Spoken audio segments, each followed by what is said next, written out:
He hadn't told anyone he was coming home, not even his mother. Daniel Kingsley, 38, CEO, philanthropist, and self-made millionaire, had spent 2 long years abroad, closing a merger that had made headlines on Wall Street. Now, the black SUV rolled silently through the gates of their Los Angeles estate, the morning sun brushing gold against its mirrored windows. Everything looked the same: the manicured lawn, the marble steps, the grand oak doors. Yet, as he stepped out, suitcase in hand, something inside him stirred, a feeling he couldn't name. He smiled faintly, adjusting his cufflinks. "Mom's going to flip when she sees me," he murmured. But as he opened the door, the house greeted him not with joy, but silence. No footsteps, no voice calling his name, just the low hum of the air conditioner and the faint scent of jasmine from the hallway diffuser. He frowned. "Mom." No answer. The click of his polished shoes echoed against the marble floor as he walked deeper inside. Family portraits lined the hallway, his father in his prime, his mother radiant beside him, and Daniel himself in graduation robes. All frozen moments of pride. But something about them felt distant now. Then he heard it, a sound that made his heart tighten. Crying. Soft at first, then clearer, muffled sobs coming from the sitting room.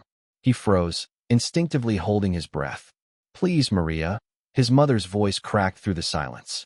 "Please don't tell him. I'm begging you." Daniel's brows furrowed. "Tell me what?" He stepped closer, quiet as a shadow. Through the slightly open door, he saw something he never imagined. His mother, elegant, composed, always in control, kneeling on the rug, her hands clasped, tears staining her face. Across from her stood the maid, Maria, a quiet Latina woman who had worked in their home for as long as Daniel could remember. Except now, Maria wasn't cleaning or serving. She stood still, trembling, eyes glistening with sorrow and guilt. Daniel's throat went dry. His mother, begging the maid? His voice slipped out before he could stop it. "Mom, what's going on?" Both women turned. His mother gasped, color draining from her face. Maria covered her mouth, whispering, "Dios mío." Daniel's chest pounded. "Mom, why are you crying? Why are you on your knees?" His mother tried to speak, but her voice failed her. "Daniel, this isn't what it looks like." He stared between them, confusion tightening into dread. Something about this moment felt wrong, deeper than guilt, darker than shame. Then, in that suffocating silence, his mother whispered the words that would change everything. "Please, Maria, don't tell him." Daniel took a step forward. His voice trembled. "Tell me what?" Maria's eyes lifted, full of sorrow, history, and something deeper than guilt. Before we continue, if you believe that love can survive even the deepest secrets, hit like, subscribe, and tell us where you're watching from. Because what happens next will prove that truth, no matter how buried, always finds its way home. The sitting room looked smaller than Daniel remembered, like the walls had leaned in overnight to listen. Heavy curtains filtered the California sun into bands of pale gold, dust hovering in the light like 1,000 tiny witnesses. On the Persian rug, his mother, immaculate even in distress, was on her knees, pearl bracelet loose against her wrist, mascara pooling at the corners of her eyes. Across from her stood Maria, hands knotted at her apron, shoulders squared in a way that made her look both fragile and unbreakable. "Mom," Daniel said, voice low, "stand up. Please." She flinched at the sound of his voice, tried to rise, then sank back down as if something inside her refused to let her move. "Daniel, sweetheart," she swallowed hard. "I can explain." "Then explain." He glanced at Maria. "Why are you begging the maid?" Maria's eyes flicked to him, then away. "Mr. Daniel," she said gently, "maybe we should sit." He shook his head. "No, not until someone tells me what I walked into." Silence widened, a terrible thing stretching between them. His mother turned to Maria, voice cracking. "Please, Maria, I'm begging you. Don't do this to him today." She wiped at her eyes with the heel of her hand and failed to erase the grief there. "He just got home." Daniel's jaw tightened. "Do what? Tell me what?" His mother looked at him like a person staring at a cliff's edge, stunned by the drop. "Some truth," she whispered. "They destroy more than they heal." Maria lifted her chin. "Some truth heal because they destroy, ma'am." The two women, The woman who had tucked him into bed and the woman who had quietly turned off lights in every room of his childhood faced each other like opposing seasons. The inversion made Daniel dizzy. "Mom," he tried again, softer now. "Why were you asking Maria for forgiveness?" His mother's hands trembled. Because I'm sorry." She looked toward the fireplace, as if the past were trapped in the soot. "For things I should have said. For things I did say. For choices." She pulled in a breath that sounded like it hurt. "For letting time do the talking when I should have." Maria's gaze fell to the rug. "It's been many years, Mr. Daniel. Years and years." Daniel felt the ground shift. Years of what? Loyalty, his mother said too quickly. Silence, Maria said at the same time. They stared at each other, and the word landed like a stone in water, ripples touching everything Daniel thought he knew. From the hallway, a clock chimed the half hour, polite, oblivious. He could hear the gardener's distant blower, the world carrying on outside the cocoon of this room while his world waited to split down the middle. "I need the truth," Daniel said, steady now. "Not later. Not when it's convenient. Not after you've edited it to protect me. I'm not 9 years old." His mother smiled a broken, aching smile. "I wish you were. I wish we could go back to when your biggest problem was losing your backpack." "I never lost it," he said. "You moved it to teach me a lesson." Her face crumpled. Even her memories fought her. Maria inhaled, the breath of someone preparing to lift something heavy. "Mr. Daniel, I have kept house here since before you could walk. I watched your first steps down that hallway." She nodded toward the glossy floor. "You had a habit of slapping your feet when you were happy." The sound was like rain. Her eyes warmed, then clouded. "Some sounds you never forget." Emotion scraped at Daniel's throat. "Why are we talking about this?" "Because," Maria said softly, "joy and truth live in the same house. And if you want one, you have to open the door for the other." His mother squeezed her eyes shut. "Maria, please." "Ma'am," Maria answered, not unkindly. "You asked me to carry a secret that didn't belong only to you." Daniel ran a hand through his hair. "A secret about Dad?" The word felt like a test. "Is this about him?" His mother's breath hitched. "Your father made promises," she said carefully. "He kept some. He broke others. We all did what we thought we had to do to survive the life we were handed." Maria nodded once. "And sometimes, survival asks us to pay with pieces we can't grow back." Daniel stared at them. One woman begging for time, the other asking for courage, and realized whatever this was, it was older than he was. Older than the house. Built into the beams. He lowered himself onto the edge of the sofa, elbows on his knees. "Okay," he said. "Tell me the truth. Both of you." Maria took a half step forward, then stopped. She looked to his mother, offering her the dignity of a nod. "Ma'am." His mother placed a trembling hand on the coffee table, steadied herself, and finally stood. She smoothed her dress as if tidying the present might delay the past. "Daniel," she said, voice steadying to that familiar social grace. "I need you to remember that I love you. That everything I did to keep our family whole." "Whole," Maria repeated, quiet but clear. "Even when we knew it wasn't." The room held its breath. "Enough riddles," Daniel said, a steel edge to his tone. "I'm not leaving this room until I understand why my mother was kneeling and why Maria is the one holding the line." Maria's eyes shone. "Because lines blur, Mr. Daniel. Between who serves and who saves. Between who speaks and who keeps quiet." She swallowed. "And today, that line has to be redrawn." Daniel's heart pounded in his ears. "Then redraw it."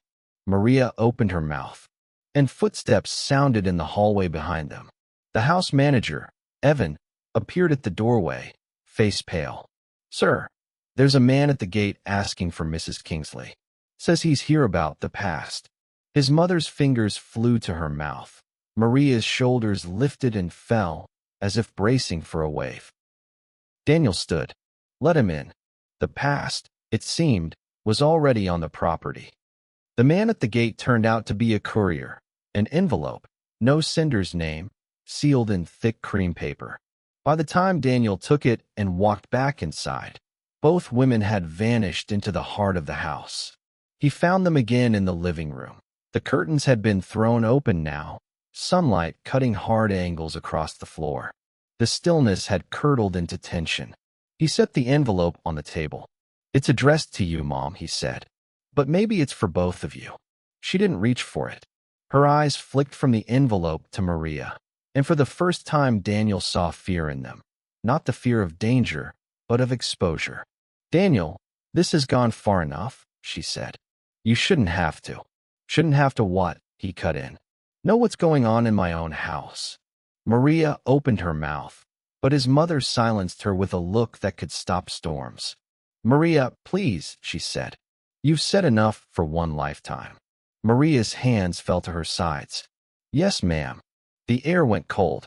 Daniel stepped closer, lowering his voice. "Mom, I'm not leaving until someone starts telling the truth." She smiled, a brittle, rehearsed expression. "The truth is, you came home early, and I wasn't prepared.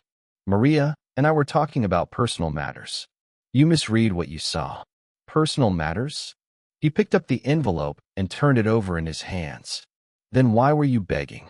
His mother sighed, exasperation creeping in. "You always dramatize things. You inherited that from your father." The name landed like glass breaking. Daniel's jaw tightened. "Don't turn this into another memory lesson. I saw you on your knees, Mom." She moved toward him, placing a manicured hand on his chest, her tone softening the way it did when she used to calm him as a child. "Sweetheart, you've been under stress. Running a company, living abroad, it wears on a person. Sometimes, when we come home, we project what we're afraid to see." Gaslighting, smooth and practiced. He stepped back. "Stop treating me like one of your clients." Her smile faltered. "I'm your mother, Daniel." "Are you?" The words were out before he could stop them. Maria's breath caught, but his mother's eyes turned to stone. "What's that supposed to mean?" He gestured toward Maria. "You tell me."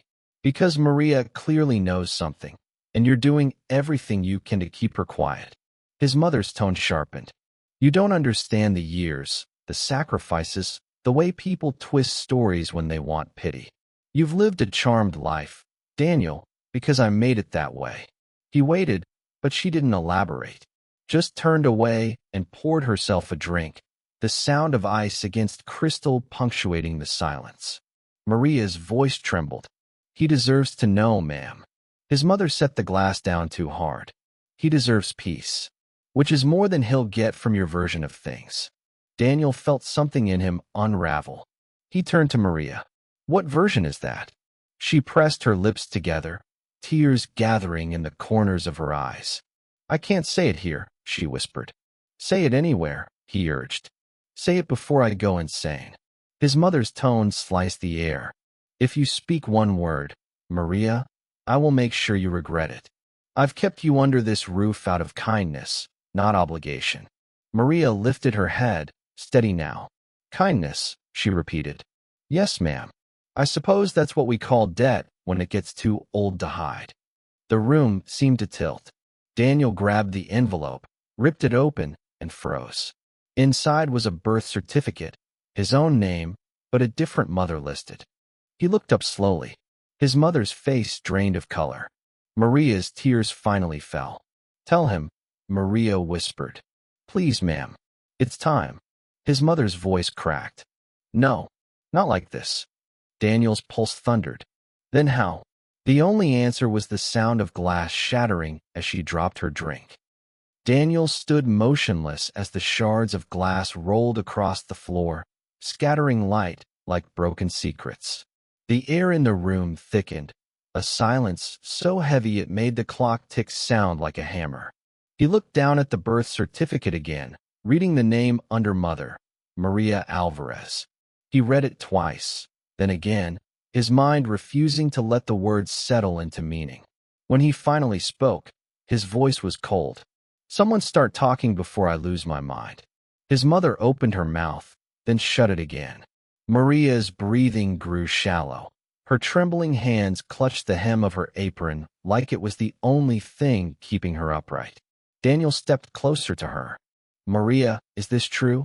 She looked up, eyes glassy, guilt shimmering beneath them. Yes, Mr. Daniel. It is. He blinked, struggling to reconcile her soft-spoken honesty with the earthquake those words caused in his chest. You're saying you're my mother? Maria nodded once, tears spilling freely now. I gave birth to you in this very house. 38 years ago. Daniel's mouth went dry. That's impossible. My mother, he pointed toward the woman who'd raised him, whose perfume he could recognize in any crowd, whose lullabies he could still hum. She is my mother. She raised you, Maria said quietly. But I bore you. Daniel's head spun. He looked to the woman who'd raised him, searching her face for denial, for something, anything, that would undo the horror unfurling inside him. His mother stepped forward, her voice trembling but controlled, every syllable sharpened with pride and desperation. Daniel, she's confused. You know Maria, she's worked here for years. Maria's chin lifted slightly. I am well enough to remember the day your husband carried my child out of my arms. The words landed like a gunshot. Daniel's gaze darted between them. What did she just say? His mother's mask cracked. Daniel, stop. You don't understand the kind of man your father was. He made choices that forced us all into terrible positions. Terrible positions? Daniel's voice broke with anger. You mean stealing someone's child? Don't you dare call it that, she snapped, suddenly fierce. I loved you. I gave you everything. Your education, your name, your life. What was I supposed to do? Let you grow up in poverty, without a future? Maria's hands trembled as she wiped her tears. You took more than my poverty, ma'am. You took my name off my own child's birth certificate. Daniel stumbled backward, breath ragged. This can't be real. His mother reached for him. Daniel, please. I didn't mean to hurt anyone. I couldn't have children. Your father. He made mistakes, and I tried to make them right. I was the one who loved you every single day of your life. He jerked away. And you never thought I had the right to know who I really am? Tears streaked her face. I thought I was protecting you. From what? From shame, she whispered. The word twisted in the air like smoke. Maria stepped closer, her voice trembling but resolute. The shame wasn't mine. It was theirs. But I carried it because I had no power. I stayed in this house all these years just to make sure you were safe, even if you never knew me. Daniel pressed a hand to his forehead, pacing, trying to breathe. This is insane. Why now? Why tell me now? Maria met his eyes, those same eyes, the same color, the same shape. Because I couldn't die with this secret. And your father promised he'd tell you when you turned 21. He never did. Daniel's voice was barely audible. He lied too. His mother whispered. He thought it would destroy you. Daniel's laugh was hollow. Destroy me? It already has. He turned toward Maria again, tears cutting paths down his face. You watched me call another woman mom for nearly 4 decades. How could you do that? I couldn't take away your happiness, Maria said softly. I thought one day she'd tell you herself. Daniel's voice hardened. And what were you doing all this time, mother? The woman he had called mom all his life sank onto the couch, sobbing quietly now, trying to keep a family from falling apart. But maybe it was never whole to begin with. Daniel looked at both women, one destroyed by guilt, the other by grief, and felt the ground beneath him give way. Finally, he whispered, I need air. He stumbled into the hallway, the house suddenly a stranger's museum. The portraits on the wall now looked like lies carved into gold frames. And in the distance, his mother's voice, broken, pleading, echoed faintly. Please, Daniel, don't leave me. But he already had. Outside, the Los Angeles sun burned brighter than it should have.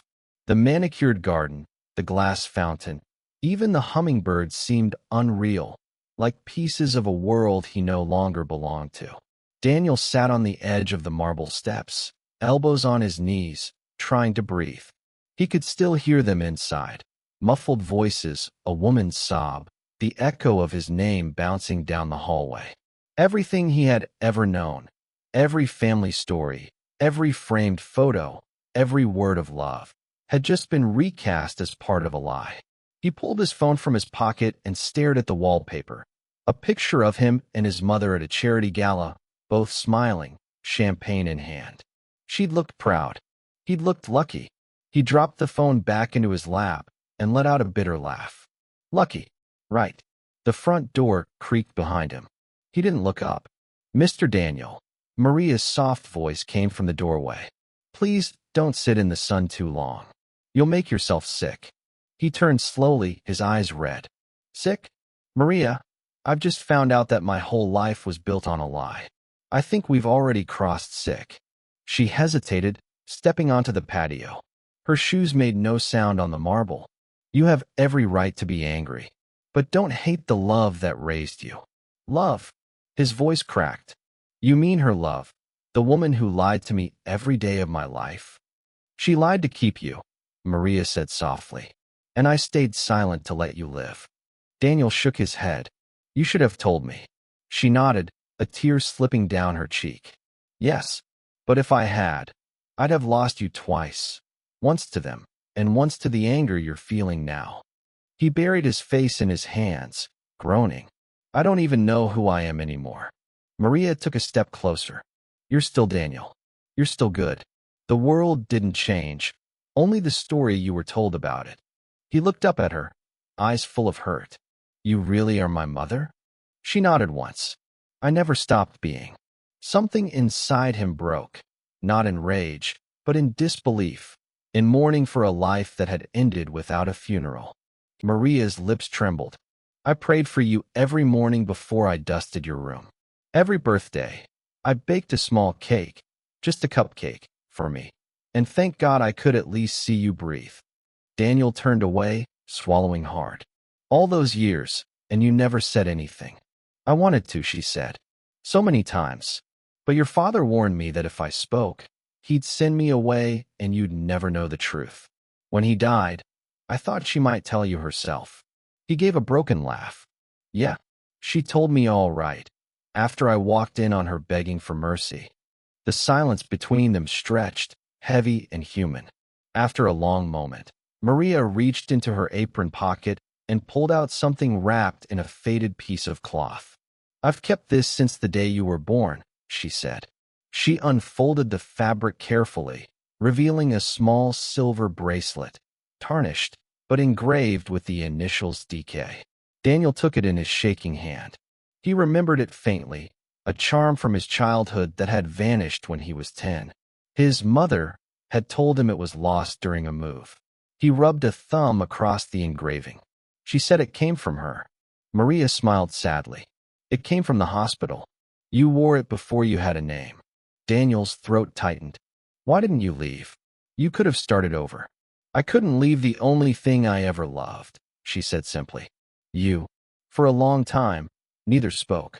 The world hummed around them, the faint hum of cars on Sunset Boulevard, a siren far off, a dog barking somewhere in the hills. She lied, he whispered. But so did you, Maria. Every day you looked at me and said, Good morning, Mr. Daniel. You could have said son. Maria's tears shimmered in the light.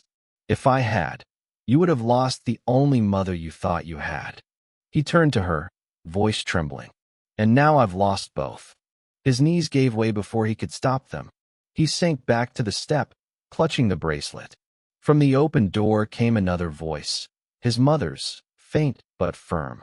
Daniel, please come inside. You'll get heat stroke out there. He didn't move. The two women, one born to him, one who raised him, stood on opposite sides of the threshold, both weeping for the same man who no longer knew where home was. The wind picked up, scattering leaves across the patio.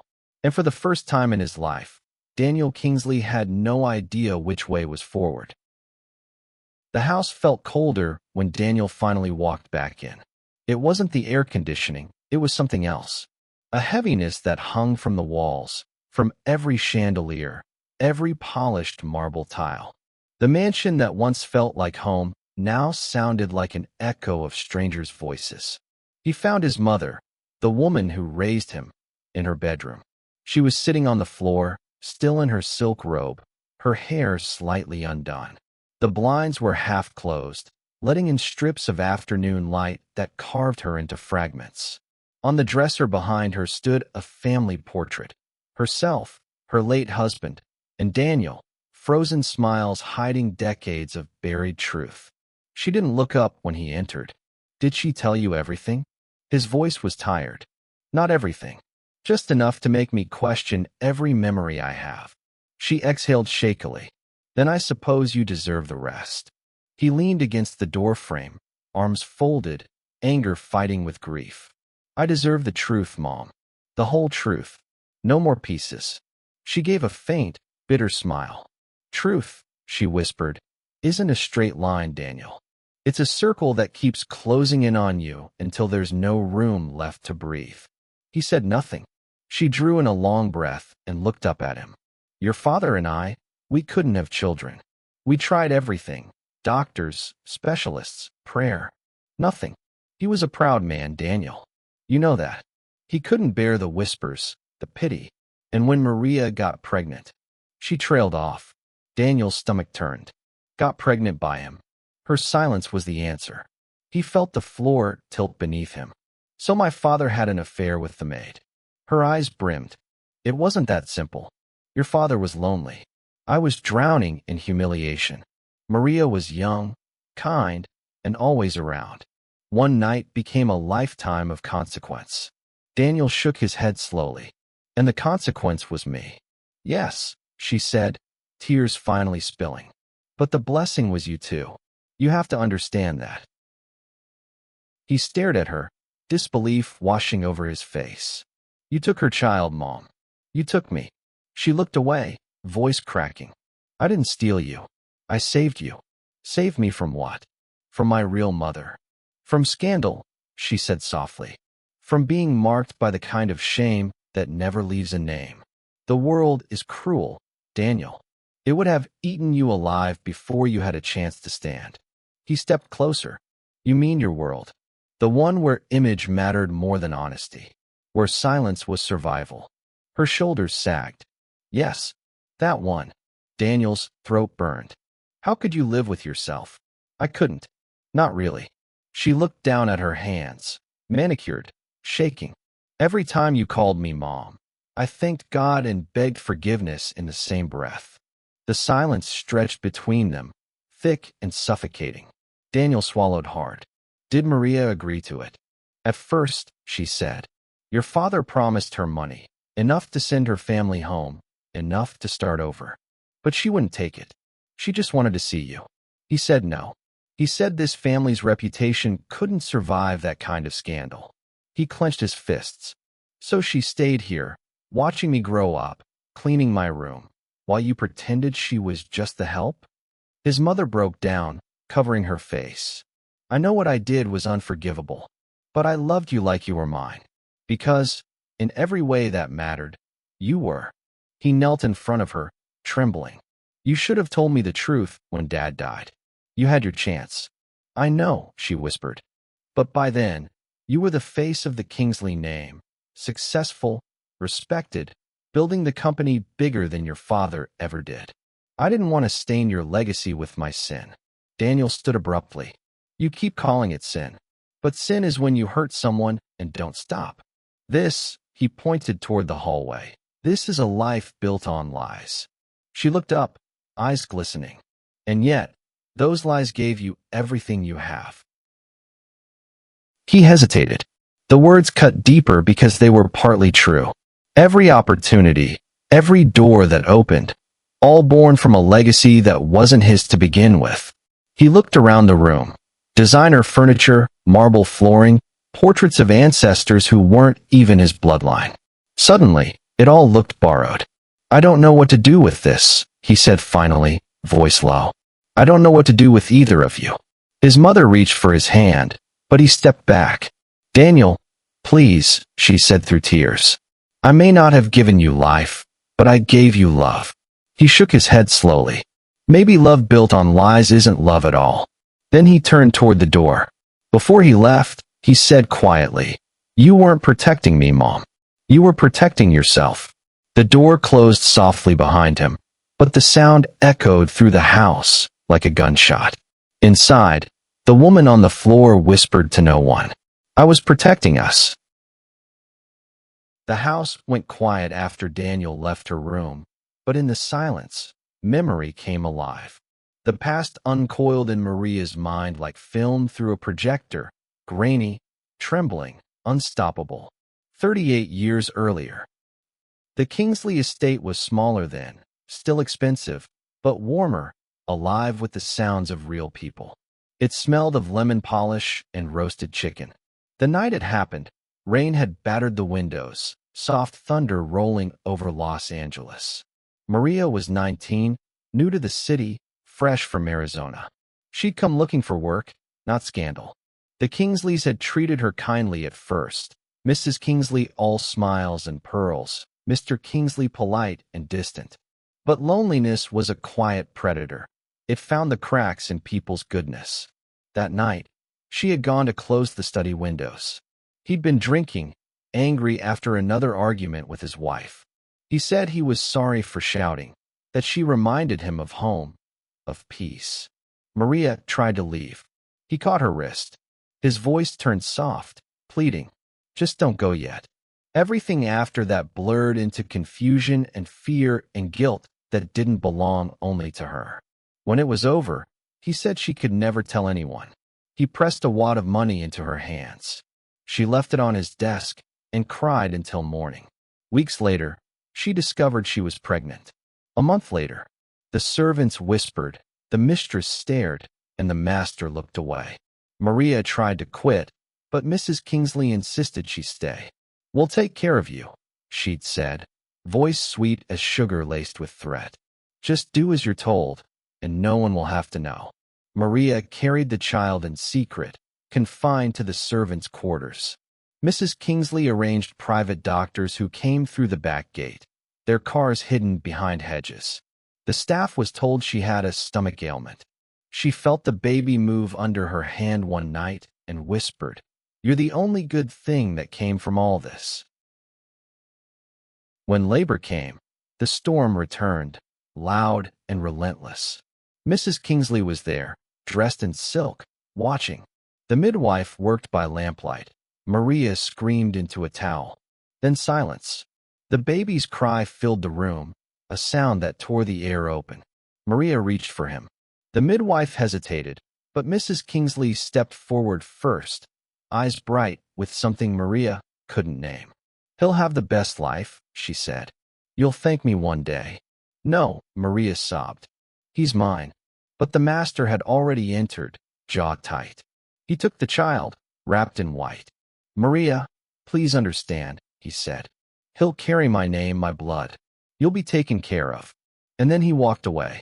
Maria tried to stand, but the midwife held her down. "Please," she begged, "don't take him from me." Mrs. Kingsley looked down at her. "You can stay in this house," she said, "but you will never call him yours." Years later, Maria watched the boy grow. Daniel, always from the edges of the frame. First steps on the marble floor. Birthdays with candles she wasn't allowed to light. She ironed his school uniforms, packed his lunches, wiped the prints of his small hands from the window glass. And every night, when he was asleep, she would sneak into the hallway outside his room and whisper a prayer.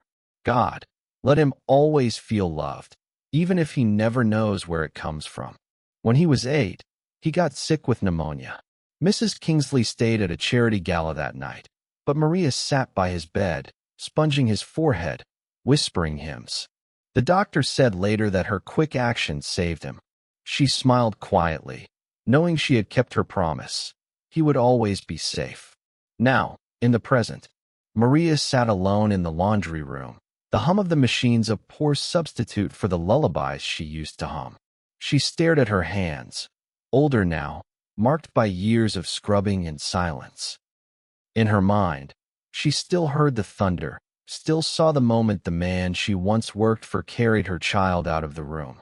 She remembered Mrs. Kingsley's face, pale, determined, victorious, and broken all at once. I never hated her, Maria murmured to the empty room. I pitied her, because she didn't know what love was without owning it. She wiped her eyes with the corner of her apron. I stayed because I wanted to see the man my baby would become. I stayed to make sure he'd never want for anything. Her voice cracked, but I never thought he'd come home one day and find me kneeling beside the woman who stole him. From the hallway, footsteps approached, Daniel's voice, weary but gentler now. Maria? She turned, startled. He stood in the doorway, eyes soft, searching. I remember you humming that song, he said quietly. The one you used to hum when I was sick. Her heart stopped.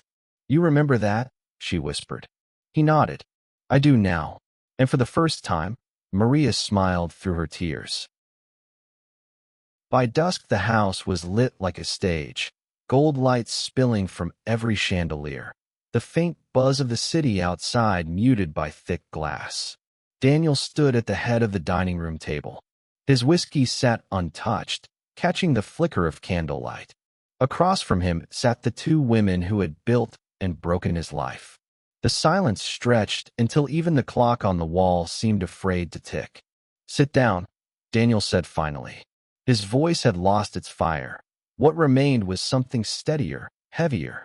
Both women obeyed. He looked at his adoptive mother first.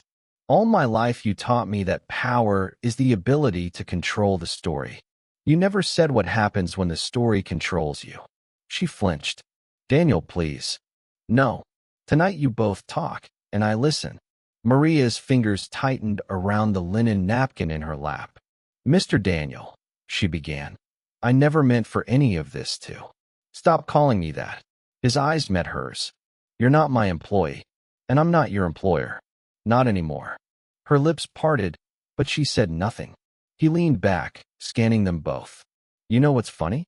Every deal I've ever made, every contract, every merger, I thought I understood leverage. Turns out, I was just practicing what I learned in this house. The remark landed like a stone between them. His mother straightened her shoulders. I don't regret raising you, she said. Everything I did was to give you a future built on someone else's silence, he said. That's not a future. That's theft dressed up as love. Tears pooled in her eyes. You think I didn't suffer? Your father betrayed me. This family, our name. I lived every day afraid the world would find out and destroy you in the process. Maria's voice was barely above a whisper. And I lived every day watching my child walk past me like I was invisible. The words cracked something open in Daniel. He slammed his palm on the table. Enough. Both of you lost something, and both of you used me to fill the hole. Daniel exhaled. Tomorrow, lawyers will be here. The estate, the trust, the company, they're all going to be restructured. Maria, you'll have what you should have had long ago, acknowledgement, and a choice to stay or walk away. Maria shook her head, tears falling freely now. I never wanted your money. I only wanted my son. You have him, he said quietly, but you'll have to share him with the woman who lied, because I can't erase her either. His mother lifted her face, astonished. You'd still keep me in your life after this? I don't know, he admitted, but hate is a heavy mortgage, and I'm tired of paying interest. The room went still again. Outside, thunder rolled somewhere above the hills, the same kind of storm that had greeted his first breath. Inside, 3 people sat around a table set for no one, bound by blood, lies, and a love that refused to die cleanly. Daniel looked from one woman to the other. Tomorrow begins something new, he said. Not forgiveness, just truth. Then he pushed back his chair and left the room, leaving the candles burning low, their flames bending toward each other like hands reaching across years of silence. The night air hit Daniel's face as he stepped out into the garden. The city glimmered below the hills, Los Angeles at its most deceptive, beautiful and distant, like a dream pretending to be real. He walked down the stone path that wound through the garden, his mind caught in a storm of voices, Maria's trembling honesty, his mother's desperate guilt, his own heartbeat pounding like it was trying to find the rhythm of something true. For 38 years, Daniel had lived as a man of certainty. Every decision calculated, every risk measured. Tonight, all his logic had collapsed under the weight of one question. Who am I now? Behind him, the house loomed like a museum of everything he once believed. Inside were two women who loved him in ways that had broken each other. One who gave him blood, the other who gave him a name. He heard footsteps crunch the gravel behind him. It was Maria. "Daniel," she said softly, her voice carrying the kind of gentleness that only years of sorrow could carve. He turned. Her face was lit by the garden lights, older now, but her eyes looked like his. "I don't know what you expect me to do," he said. "I can't just pretend this never happened. But I can't hate her either." "I don't want you to," Maria said. "Hatred makes you poorer than truth ever could." He looked away. "You should hate her." Maria shook her head. "She raised you. She gave you what I couldn't. I don't hate the woman who kept my son alive, even if she did it wrong." He ran a hand through his hair. "You're both asking me to carry something I never asked for." "No," she said. "We're asking you to lay it down." Daniel's voice softened. "You stayed here all these years, watching me become a man who never knew you. What?" She smiled faintly. "Because leaving would have been harder. Because a mother's love isn't measured by who calls her that. It's measured by who she refuses to abandon." The words cracked something open in him. He turned to face her fully now. "What do you want, Maria?" "Nothing," she said. "Just to see you free from the ghosts we built around you." Daniel took a step closer, studying her face. "Do you forgive her?" Maria hesitated. "Forgiveness isn't a door you walk through once. It's a path you walk every day until the anger stops showing up." He nodded slowly, looking toward the house again. "She's in there, Maria. Alone. Scared. I think she's realizing what it means to finally lose control."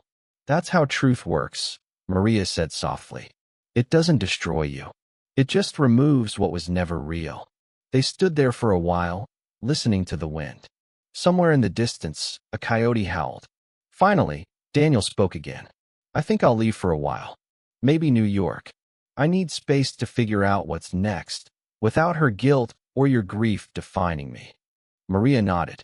"Go where peace is waiting. But don't disappear. Sons who disappear break their mothers twice." He smiled faintly. "Both of you sound like each other now. Maybe we're not so different," she said. "We both love the same child." He took her hands in his, roughened by years of labor. "You don't have to call me Mr. Daniel anymore." Her lips trembled. "Then what do I call you?" He swallowed. "Call me what you wanted to all along." Her voice broke on the word. "Son." He closed his eyes, tears finally escaping, and whispered, "Mom." For a moment, time stilled. No wind, no sound. Just the fragile miracle of two lives stitched back together by pain and love. He looked back at the mansion. "I'll tell her goodbye." Maria nodded. "Be kind, even if you can't be close. Mercy keeps the heart soft." Daniel walked back toward the house, his shadow stretching long behind him. Inside, the lights glowed faintly, waiting for his return. He paused at the door and glanced back at Maria one last time. She stood where he'd left her, head bowed, whispering something he couldn't hear, maybe a prayer, maybe a thank you. Then he stepped inside. The next morning came quiet and gray. The sky over Los Angeles carried that soft pre-dawn haze that makes everything look like memory, half real, half remembered. A courier van rolled through the gates of the Kingsley estate, just as it had many times before. But this time, the envelope wasn't for Daniel. It was from him. Maria sat on the porch swing, wrapped in a shawl, a cup of tea cooling beside her. The driver handed her the letter gently, nodding once before leaving. Her name was written in Daniel's clean handwriting, firm, deliberate, careful. She hesitated, hands trembling, then unfolded the paper. "Dear Maria, it's been 30 days since that night. 30 days of silence, reflection, and the kind of pain that forces a man to grow up all over again. I left Los Angeles the morning after you and I spoke. I didn't say goodbye because I didn't know how to. I flew east, walked the streets of New York like a stranger, and realized that for the first time in my life, I wasn't walking under anyone's shadow, not my father's, not hers, not even yours, just my own. The last few weeks have taught me that truth is rarely what we want, but always what we need. I understand now why you stayed silent, why she lied, and why love, real love, often survives even when everything else falls apart. I won't pretend I've forgiven everything. I haven't. But forgiveness isn't a finish line, it's the road itself. I've set up something for you. You'll find documents enclosed, legal recognition, ownership shares in the Kingsley Foundation, and a letter from the board. You no longer serve this family. You are this family. You always were. Please, stop working. Travel. Paint. Sing. Live. Do all the things you gave up when you stayed to watch me grow. As for her, she's in therapy now. I made sure she's cared for, not because she deserves it, but because I refuse to let bitterness write my legacy. I don't know what the future holds. Maybe one day I'll bring my own family to meet you. Maybe I'll never return to that house again. But if I've learned anything, it's that blood and truth are both sacred, and neither should ever be stolen. You once said a mother's love isn't measured by who's called mom, but by who refuses to abandon. You were right. You never abandoned me. I love you, Maria. Your son, Daniel. By the time she reached the end, the paper was spotted with tears. She pressed the letter to her chest and whispered, "Thank you, Lord. He's free." A soft breeze moved through the garden, carrying the faint smell of orange blossoms. She looked up toward the sky, where the clouds were breaking into light. Behind her, the front door opened. Mrs. Kingsley, pale, frail, leaning on a cane, stepped out slowly. Her eyes, red from weeks of sleeplessness, found Maria sitting there. For a long moment, they just stared at each other. Then Maria rose. "Would you like to sit?" she asked quietly. Mrs. Kingsley hesitated. "If you'll allow it." They sat side by side, silence between them, the kind that doesn't demand words. Maria folded the letter again, handed it over. "He wrote to me. You should read it." The woman took it with trembling fingers. As she read, her lips quivered, and by the end, she was crying. Not the loud, wounded sobs of guilt, but the quiet, human tears of someone finally stripped of illusion. When she finished, she whispered, "He's right, you know. Love doesn't die clean." Maria nodded. "No, ma'am. It just learns to live with the scars." Mrs. Kingsley wiped her cheeks, then turned to Maria. May I come see you sometimes?" Maria smiled faintly. "You can try, but no more secrets." Mrs. Kingsley gave a small, broken laugh. No more secrets. They sat there together, two women bound by one son, the morning light warming their faces. The mansion behind them no longer looked grand, just old, tired, and finally honest. In the distance, the hum of the city grew louder, traffic, voices, life moving on. Maria looked toward the horizon, where the clouds split open into gold. Her lips moved in a whisper only the wind could hear. Sometimes, love is stolen, but the truth always finds its way home. Sometimes life doesn't break where we expect it to. Sometimes it breaks along the lines we've hidden the longest, the secrets, the sacrifices, the unspoken love that kept everything standing. If this story touched your heart, take a moment. Hit like, leave a comment, and tell us where you're watching from. We love reading your thoughts. Your reflections make these stories come alive. And if you believe that love, no matter how painful, can still lead us home, then subscribe to this channel and stay with us. Because next time, we'll bring you another story that reminds us all that what breaks us can also rebuild us. Thank you for watching.